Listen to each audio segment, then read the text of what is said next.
Today we will study Geography chapter number 2, Physical Features of India, part 2 of class 9th.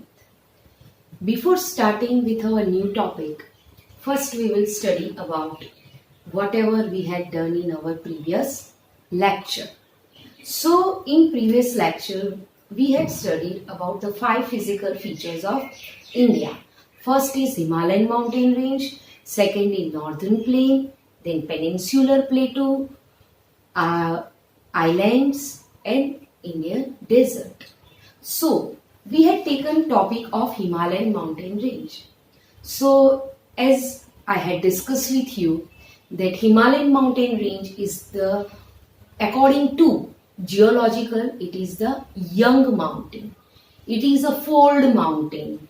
Okay, it has a very loftiest peak and it is divided into 3 range, that is Himadri, then Inner Himalaya and Shivalik range. All the 3 are parallelly going from west to east.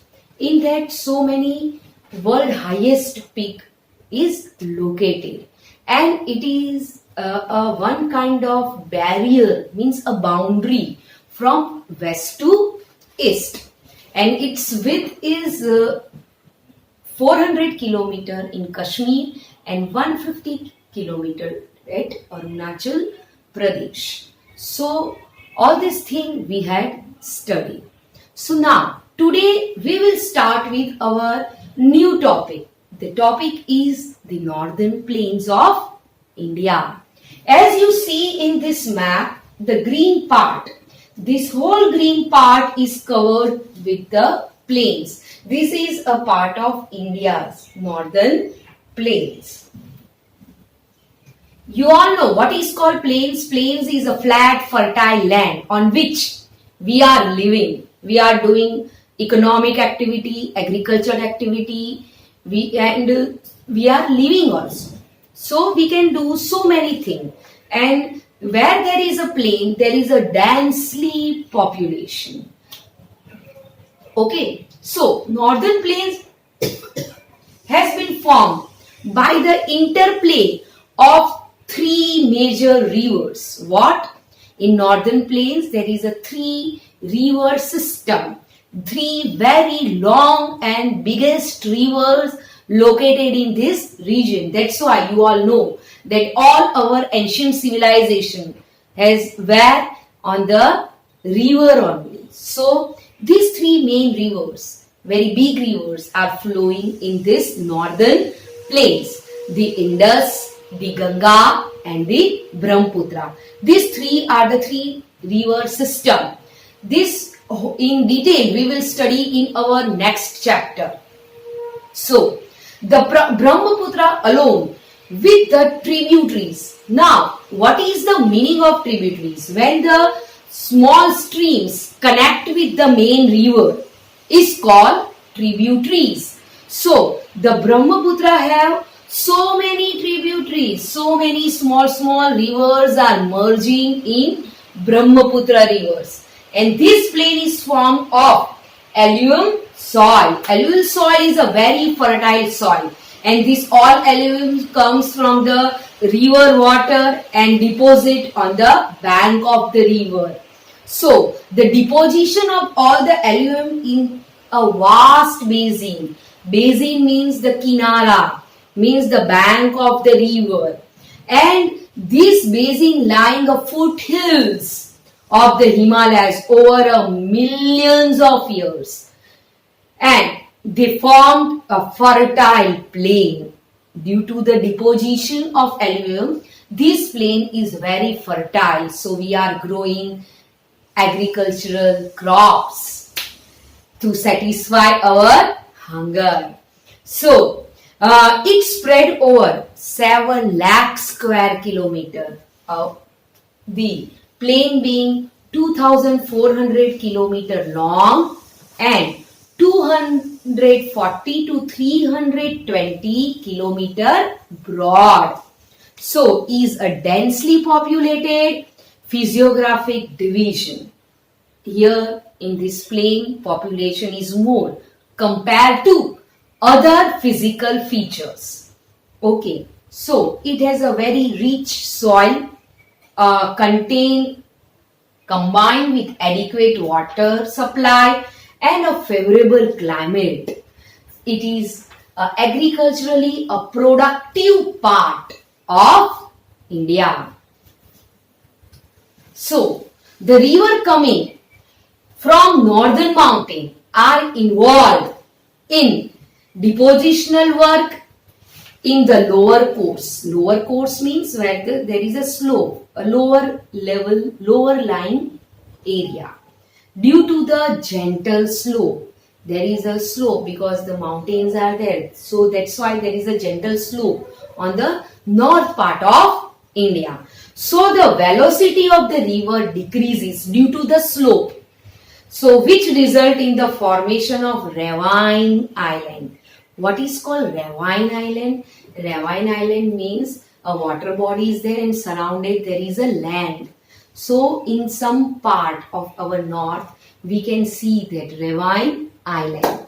So which result into the formation of ravines island. So the doab means two and ab means water. So doab is made up of two words. Okay, that means two water bodies. Means similarly Punjab, as I had discussed in first part, that where the 5 water bodies flowing together means bodies means the rivers. So here in Punjab, which 5 rivers are there? Jhelum, Chenab, Ravi, Beas, Satluj. And all these 5 rivers are originated in Himalayas. This section of the plain is dominated by the doabs. Means this after this Punjab, elsewhere there is a two rivers flowing together. Now, the northern plains is broadly characterized into 3 sections, and these 3 sections are the western part of the northern plains. Means in the north part there is a west direction. In that west direction, it is divided into 3 parts, and this plains refers to as a Punjab. So west part of the northern plain is known as a Punjab. So formed by the Indus River and the tributaries. So the larger plains lies in the Pakistan. The Indus and its tributaries, the Jhelum, Chenab, Ravi, Beas and the Satluj originated in Himalaya. But most of the part of these 5 rivers is flowing in Pakistan. And even we had done an agreement also that about these all 5 rivers for using their water, because 2 countries are sharing these 5 rivers. So this section dominated by the doabs means 2 rivers, that is Monjuli in the Brahmaputra river, and it is the largest inhabitant ravine island of the earth. And the river in the lower course means the low-lying area, split into numerous channels. How they split into numerous channels? Because there is some barriers, some obstacles are coming. So it splits. It splits means it's divide. The river water divides. So this channel are known as disputaries, and these disputaries merge into the sea. So the Ganga plains extend between Ghaggar river and the Tista rivers. It spread over the state of north area, means most of the state have these rivers. So Haryana, Delhi, UP, Bihar, partly Jharkhand and West Bengal. To its east, all these states have these rivers. Which river? Gagar and Tista. So, particularly in Assam, lies the Brahmaputra plains. Means Brahmaputra is mostly flowing in the Assam. And the northern plains are generally described as a flat land. Okay, with no variation in its relief. Means there is a flat land only. No variation, nothing we can farm. So, this vast plain also have diverse relief features. Means that in this plain we get some different features also. So, according to variation in the relief features, the northern plains can be divided into 4 regions. The rivers, after descending from the mountain deposit pebbles in a narrow belt of about 8 km to 16 km, lying parallelly to the slope of Shivalik range. So it is known as Babar. All the streams disappear in Babar. Why all the streams disappeared? Because that Babar region had a belt of sandstones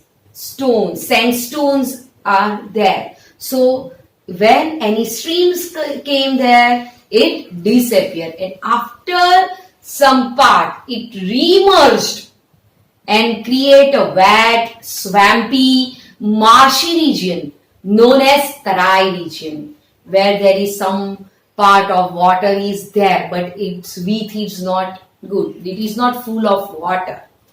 Okay, so even this region is thickly forested, and here there is a full of wildlife. And the forests have been cleared to create agriculture activity, because the migrants during the partition of India and Pakistan, the migrants from the Pakistan came here and settled down here. So they had cleared this forest for the agricultural activity. So the large part of the northern plain is formed of older alluvium.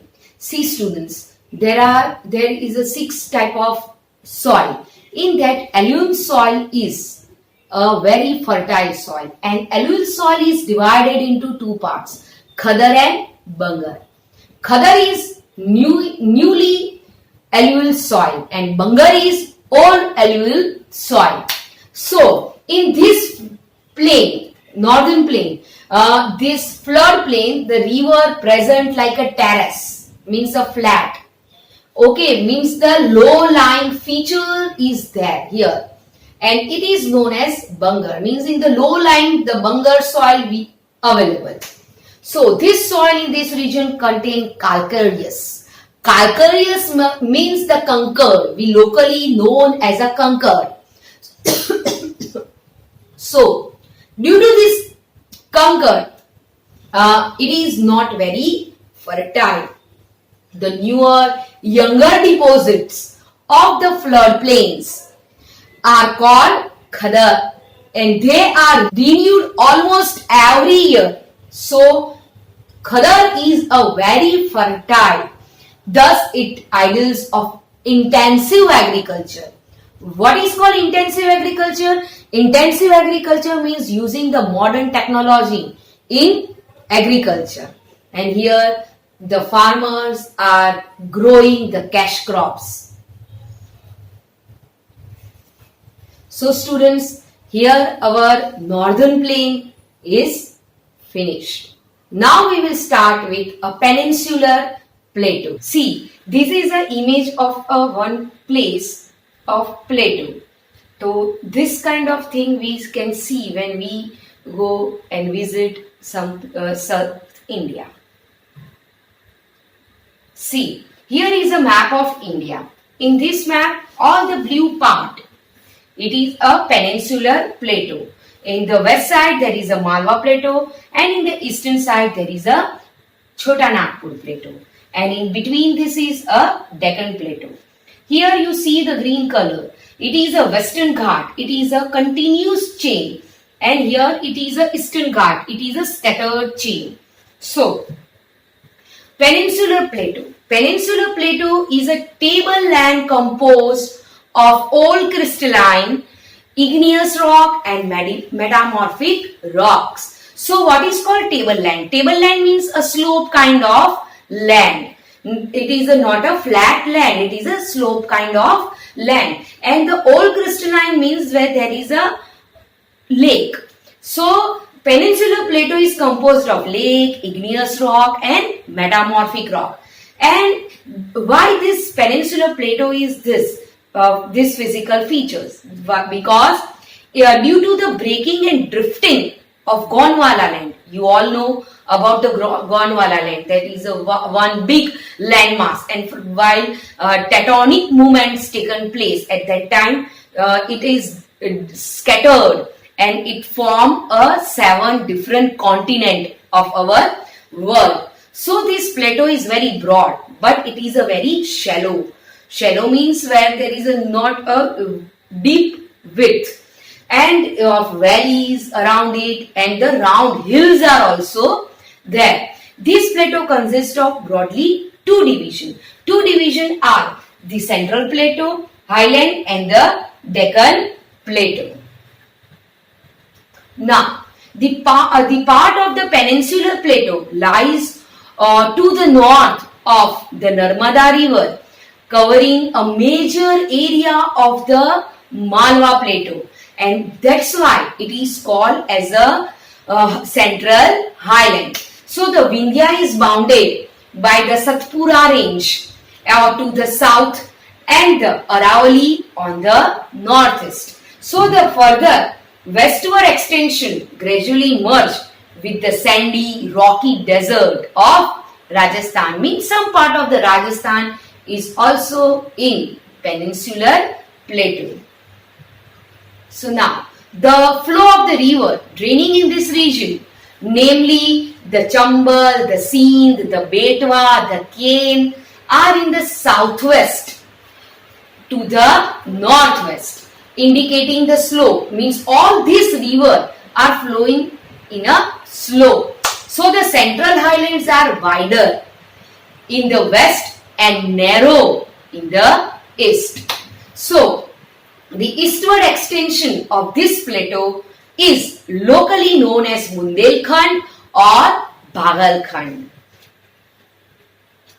Now, the the Deccan Plateau is higher in the west and slope gently to the eastward. An extension of the plateau is also visible in the northeast. Locally in the northeast, this plateau is known as a Meghalaya, and Karbi Along Plateau and Chota Chahar Hills.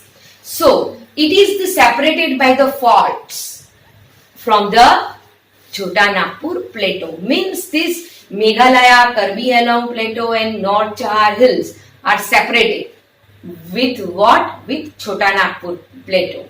So 3 prominent, means very important hill ranges from west to east are the Garo Hill, the Khasi Hill and the Jaintia Hills.